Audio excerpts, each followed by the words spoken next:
there, and welcome to our show. Tonight we've got... Now, wait a second. What's wrong with you?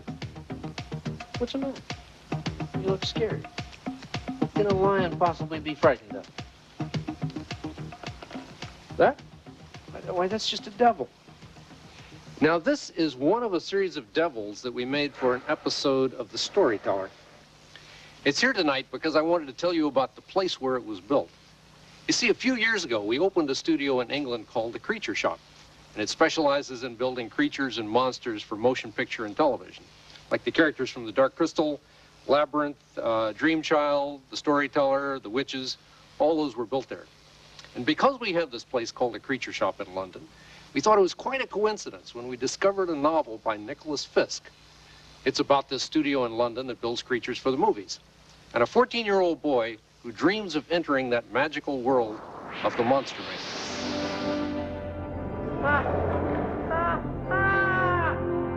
Why don't you believe me? I do. Look as close as you like. You're not dreaming now. Look! It's a good story. So coming up next, Monster Maker. It's devilishly clever.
Dear Mr. Bellow, my name is Matthew Banting.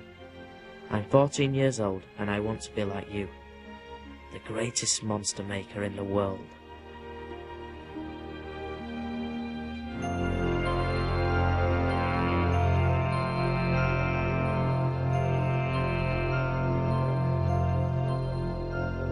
I live at the Tudor Garage, London Road, with my mum, who watches TV all day, and my dad, who only thinks about making money.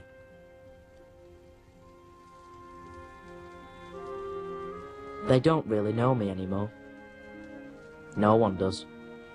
I've become a creature maker, and so naturally you are my hero. You have hundreds of years of experience compared to me, experience I could use. It's great that of all the places in the world, you chose to set up your workshops in my hometown. It must be destiny. That's why I'm writing. I need your help. Anything. This is the 6th letter I've sent you, and you've sent no reply. So you can see, I don't give up, do I? All I want is to meet you and show you my work. Unless you give me the chance to learn from you, I will have no hope. And that hope is all I live for. Yours sincerely. No. Yours hopefully.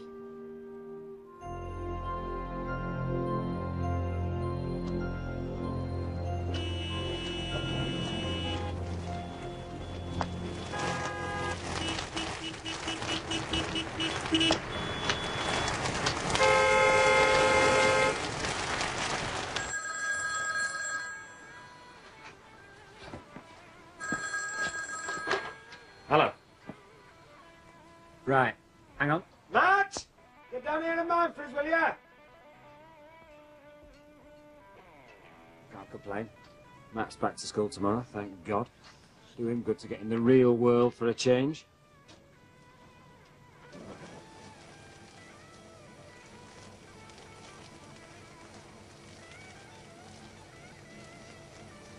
Yes. Only done 8,000 miles. Would I lie to my brother-in-law? Yes.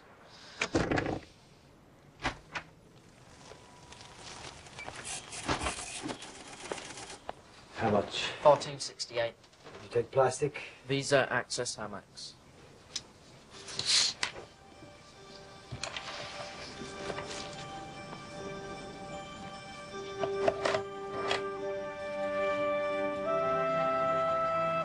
Got any paint thinner? Do you have any paint thinner? This is turning into the worst morning in my entire life. Dad? Never mind, never mind. I didn't see any, so I assume you're out of stock.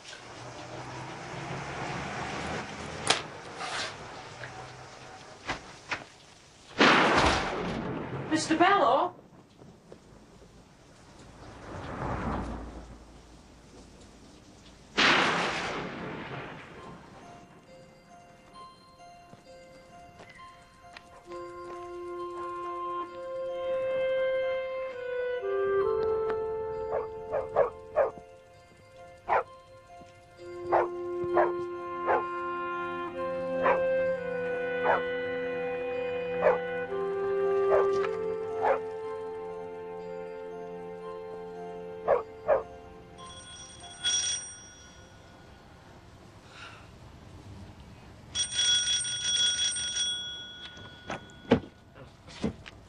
What do you want?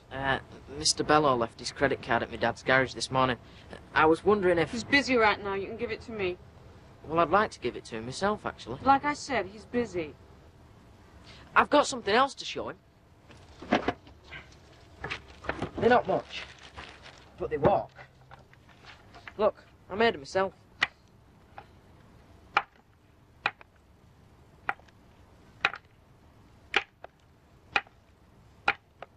I know they're a bit crude, but I thought you might be interested.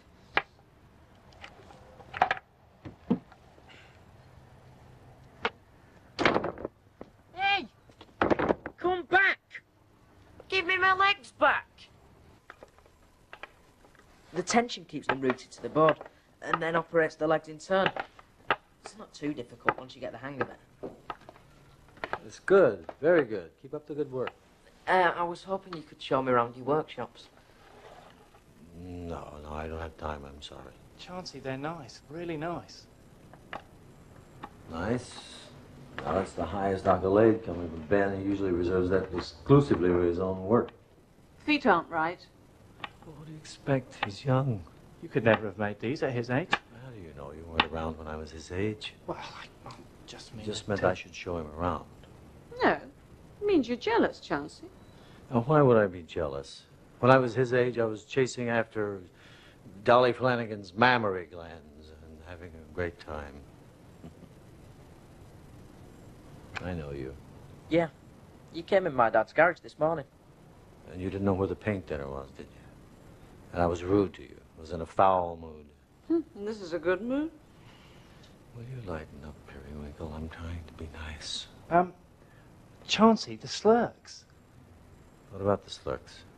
Well, this could be the way the slurks walk.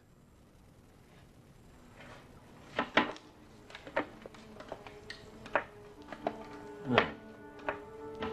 I gotta, you're right. Come on.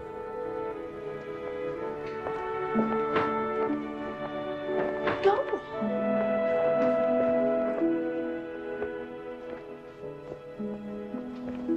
You think you can hold down a job? Oh, yeah, sure. How old are you? 16. And a bit. Now, you better be telling me the truth. I don't want to break any labor laws.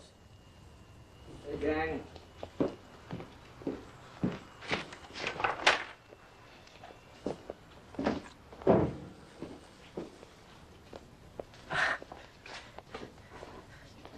There's so many things I want to ask. Take a look at this. slugs, right? Right. The bane of my life. 96 banes, to be exact. See the eyes, the quality of this latex, that's what makes them come alive. It's fantastic. Right. But they can't walk. Originally, they were supposed to be seen packed tightly in this kind of nest. But now they've got to run around. The heads are going to be radio controlled, but the rest of it needs a mechanical system. And that's where you come in. You think you can help? Shouldn't be too much of a problem. Good. We'll start tomorrow. This is a dream come true. No, it isn't. This is.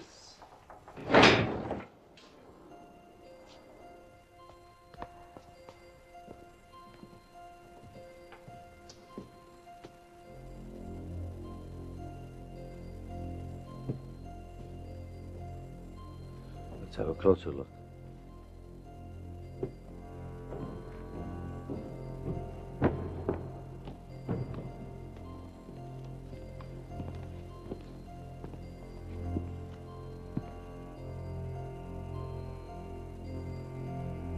Ultra Gorgon. Right here.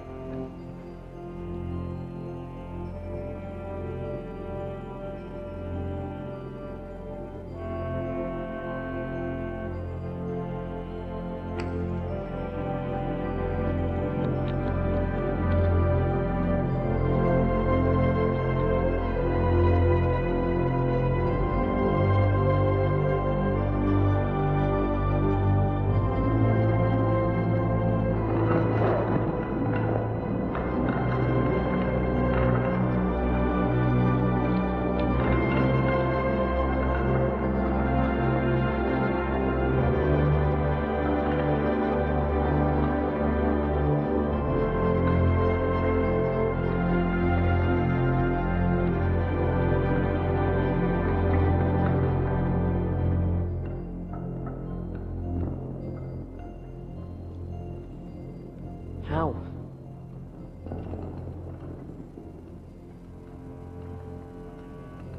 It'll do that again in 56 seconds. What do you think? That mouth. Mouth. I create the universe and you talk about the mouth. No, no. It's all brilliant. I just don't know what to say. Well, you're right about the mouth. Except I didn't do it. Periwinkle did. I worked for weeks on it, drawing after drawing. One day, Periwinkle came in, leaned over my shoulder, snatched the brush out of my hand, and said, "No, darling, not like that.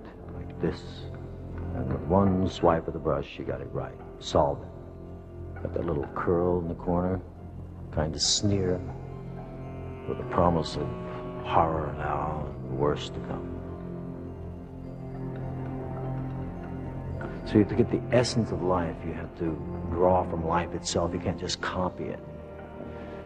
If you copy it, you get a monster with no beauty and no life to it. But this is full of life. Exactly. Sometimes he looks kind of sad, too.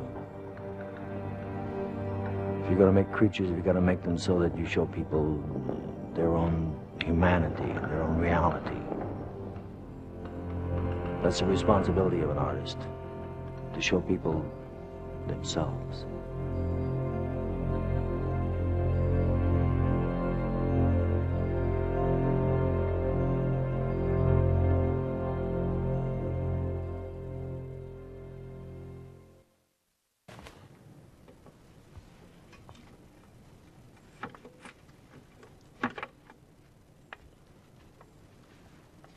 They're good, aren't they?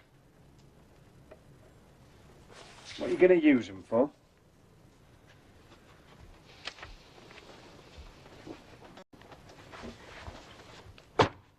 We left it a bit late.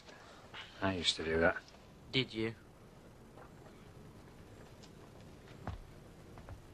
Dad? What would you say if I got a part-time job working for Chancey Bello? Not much.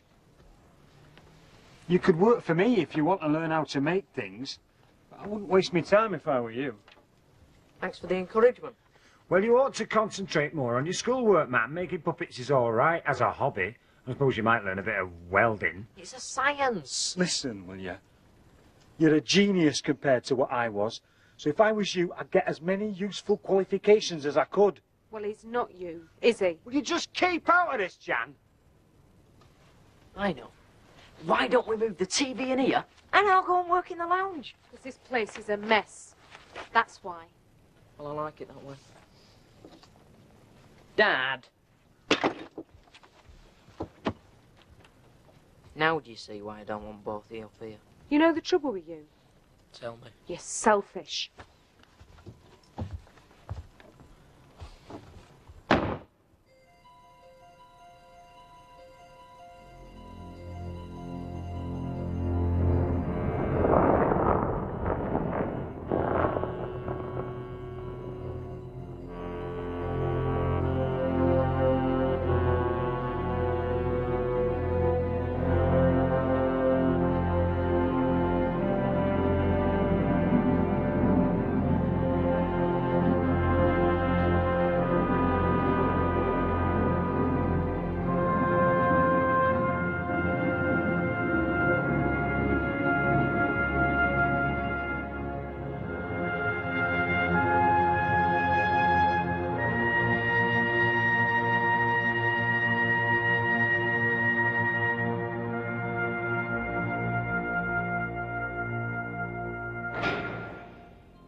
You're early.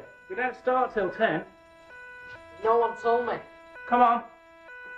The security here is like Fort Knox. I designed it myself, and I'm practically the only person that can switch it all off. You wouldn't believe how valuable some of the materials we use are. That's Chauncey. He's already in. I've seen all his films, you know. That's more than he has.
Pete, we don't want to be here till dawn.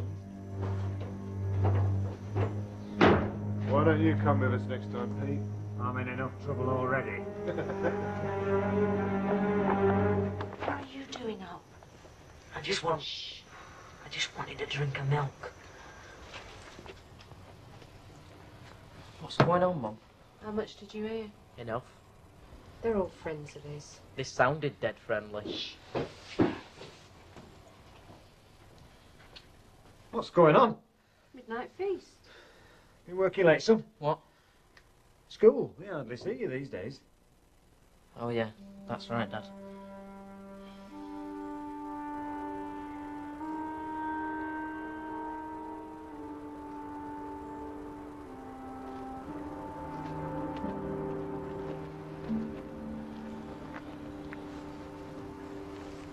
You should eat with the others. Why? Why? Because we're a team, that's why.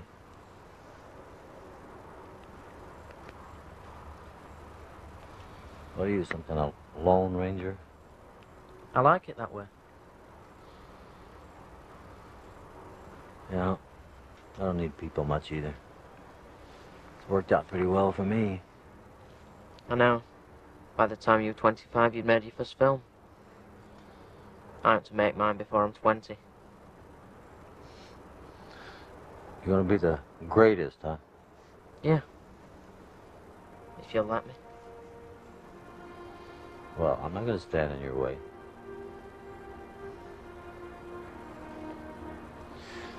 You know, I was just remembering something happened to me when I was 6 years old. I lived with my mom and daddy and my two little brothers in the hills of North Carolina. And there was this neighbor girl.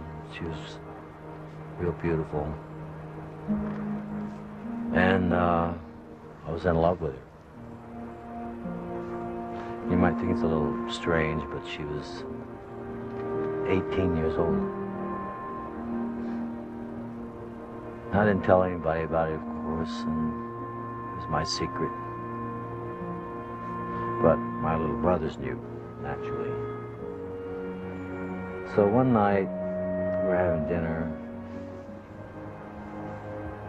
and one of my little brothers, I don't know which one it was, Archie or Ralph, said, Chance is in love with Thelma. And there was a big silence. And my mother said,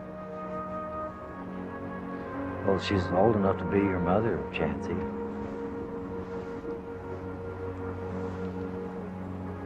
And they all laughed about it. And I started crying. I ran away from the table and ran upstairs to my room and lay there and just cried for a long time. And I decided then that I was never going to let anybody hurt me again.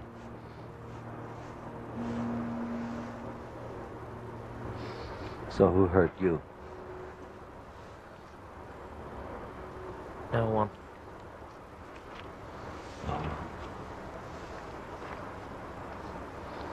Don't you know what I'm talking about? You don't. Not yet. Yes, I do.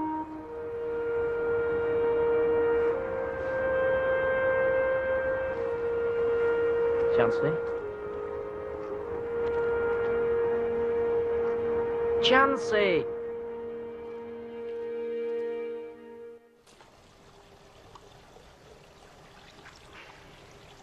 You working late tonight? Probably. I'm just going out for a pizza. Do you want anything? Is Chancey back yet? No, not yet. Do you want something then? Yeah, okay.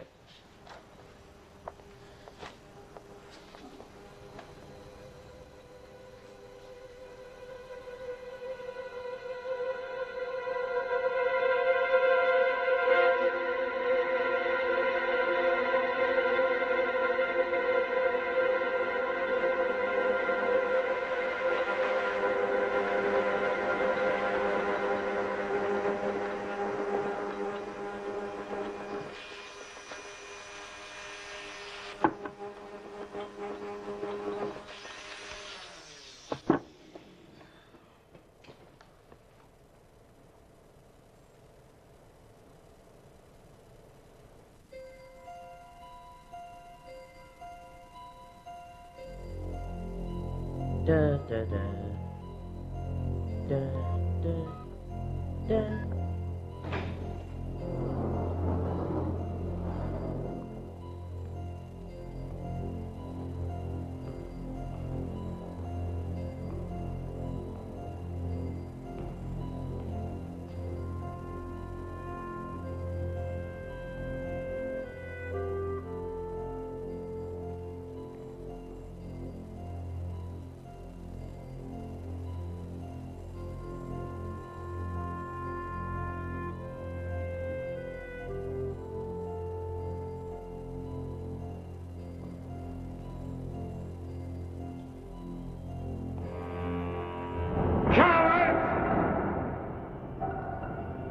Very funny, Ben. Where are you?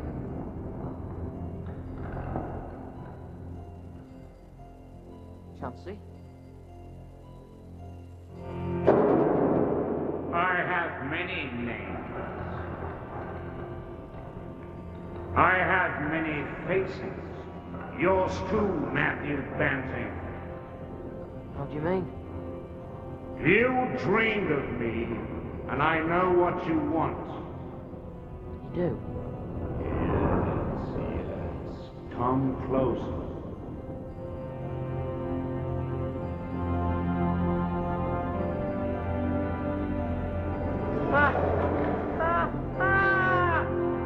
Why don't you believe me? I do. Look as close as you like. You're not dreaming now. Look! Chansey didn't create me. You did. How?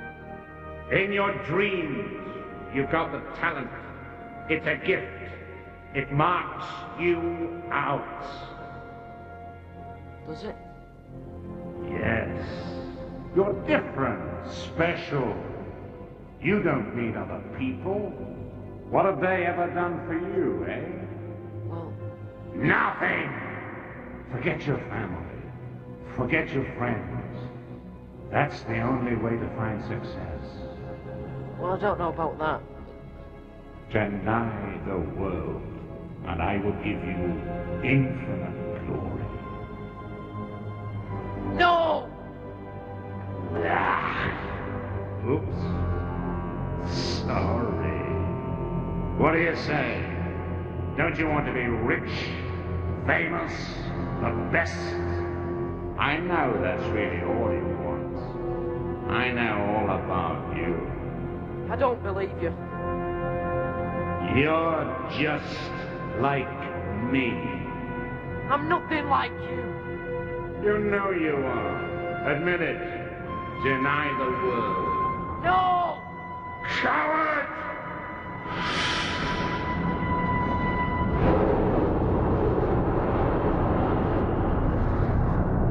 Coward! Let me out! Coward! Ben, he talks to me, he talks and thinks believe me. It doesn't speak. It does. It's not even switched on. It's alive. It knows everything about me. I'll tell you what, I'll give you a lift home. No, Matt.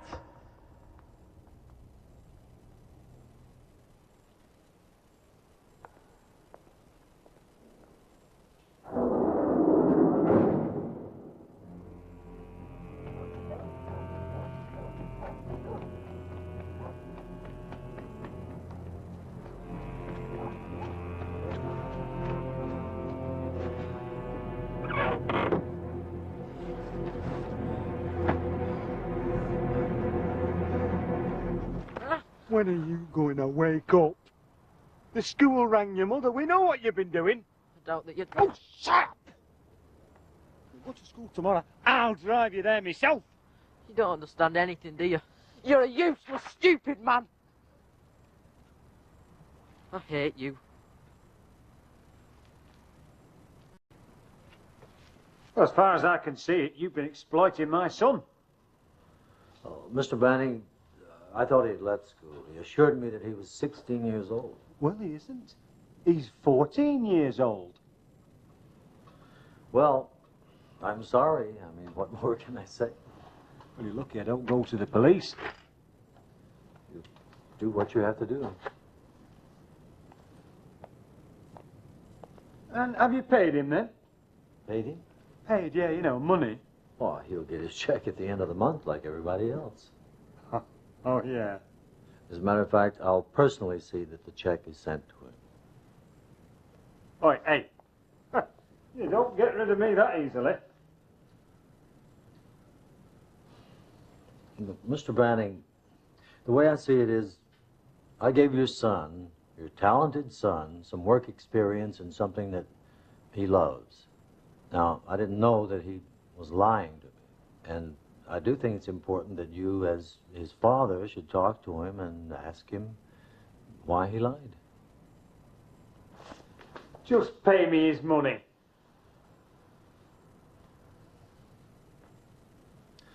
Cash, I assume? Cash.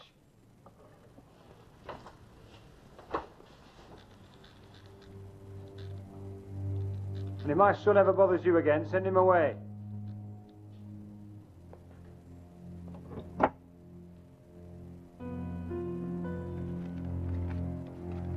Well, you might need more than that poxy alarm system to protect this place. Are you threatening me? I'm telling you.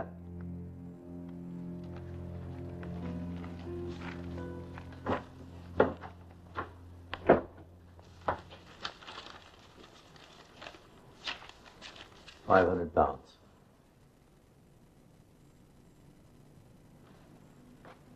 You are mad. For hoard hath hate and climbing tickleness. Priest hath envy and well a blent over all. Savour no more than thee behoover shall.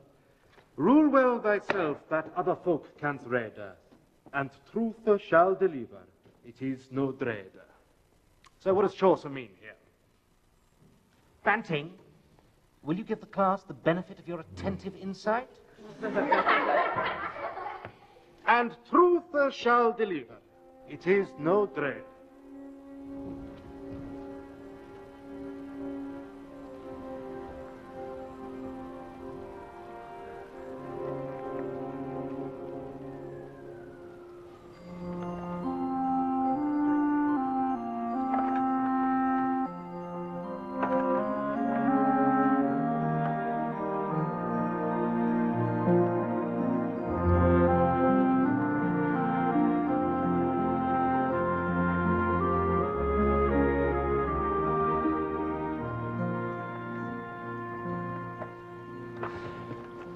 They're beautiful, just great.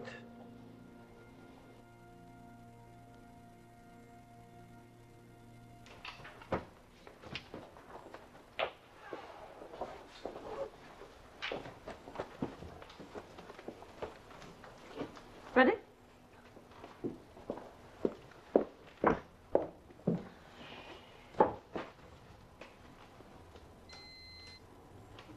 Chansey!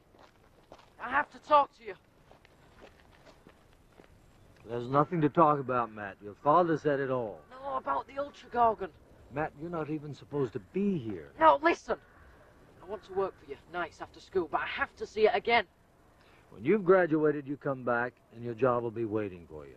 No, it's alive. The Ultra Gorgon's alive. Didn't Ben tell you? Of course it's alive. Now go, please.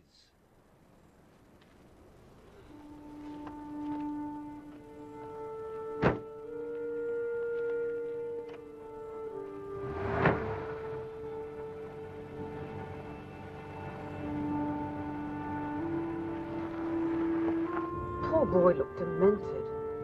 Should have told him. No, not now. I don't want him to forget. Besides, he's a bright boy. He'll figure it out.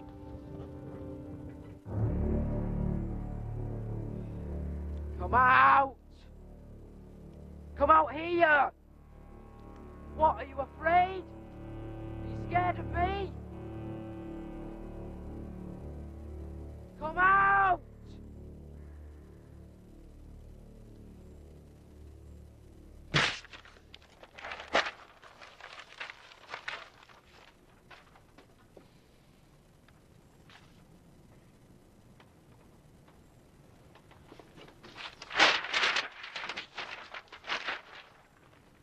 You're growing up, Matt. And about time, too. If it means growing up like you, I'd rather die now.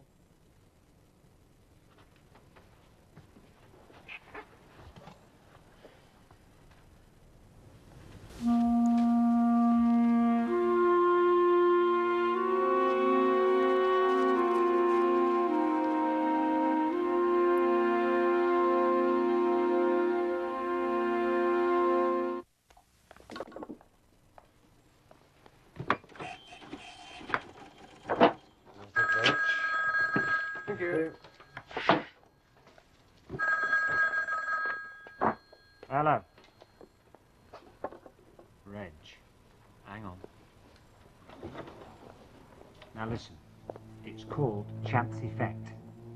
Matt worked there for a couple of weeks, and I'm telling you, they are loaded. They're chucking it about. It's in the front office, next to the alarm system.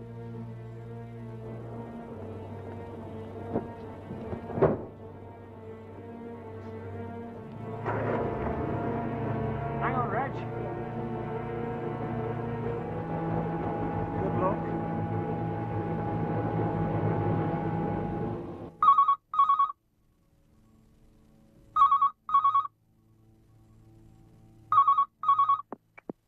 Thank you for calling Chance Effect.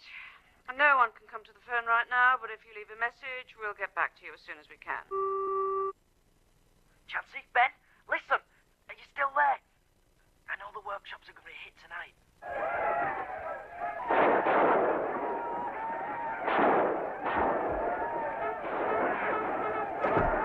Where's he going? I don't know.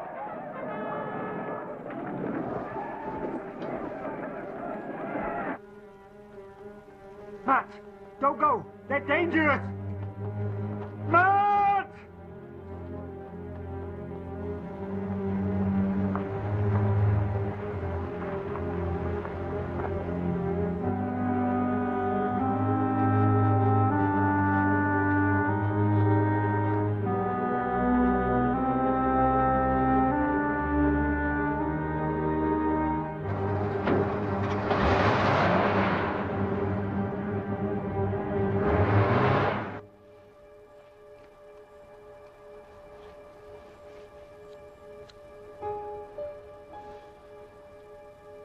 Night, Chauncey. Night, Ben.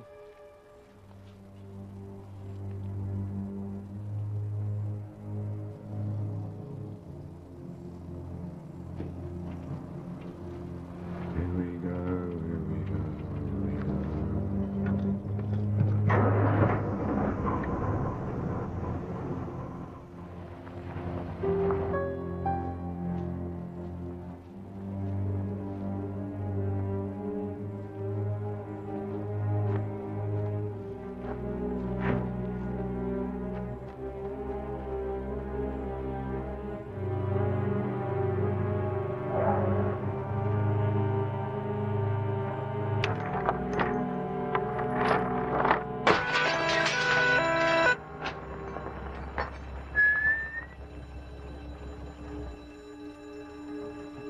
Matt? Matt?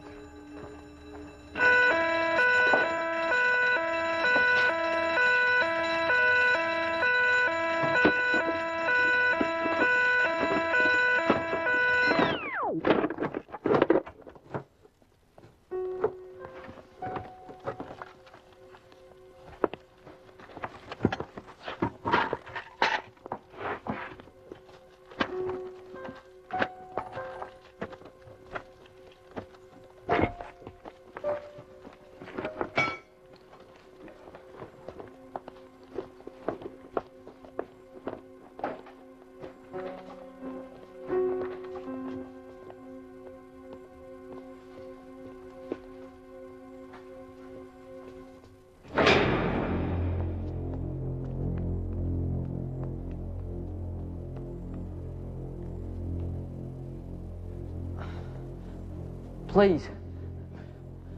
Please, if you've any life in you, help me.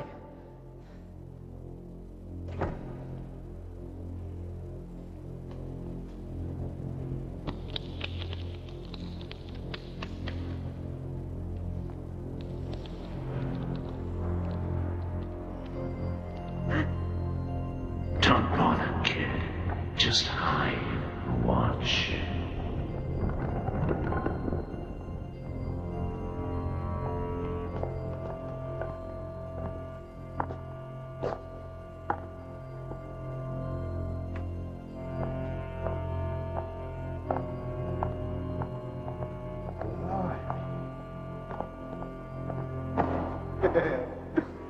Think you can get it going?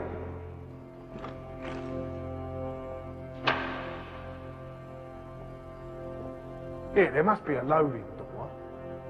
Maybe if we brought the van round the back. I reckon if we broke this monster up. Yeah. Do that again, Paul. What? I didn't do anything. Hey! Matt!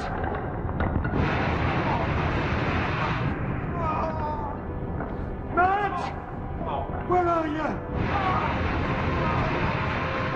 Where's my son?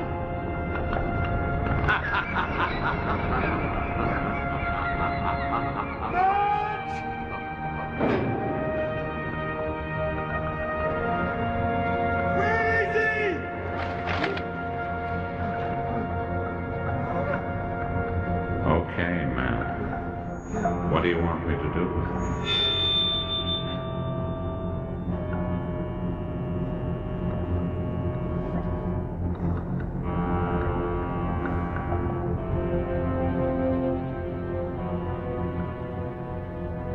That's enough, Chancey.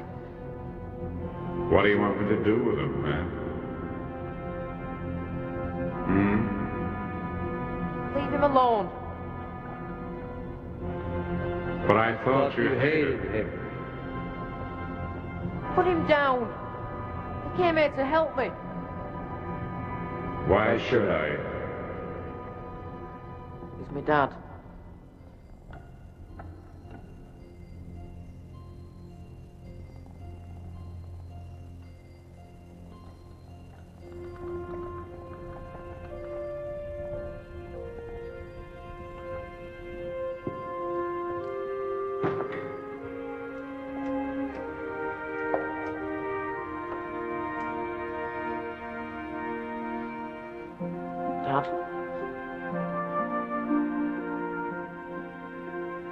Dad. I'm sorry, Dad.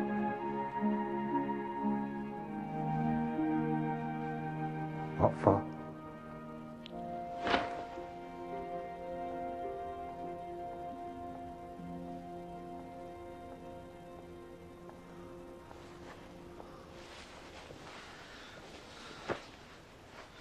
May I give you guys a lift?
giving the illusion of life to inanimate objects. That's one of the things we spend a lot of time trying to do. And you know, it's very, very hard. Because sometimes we go to the zoo and watch animals to see how they move. We watch their expression and attitude.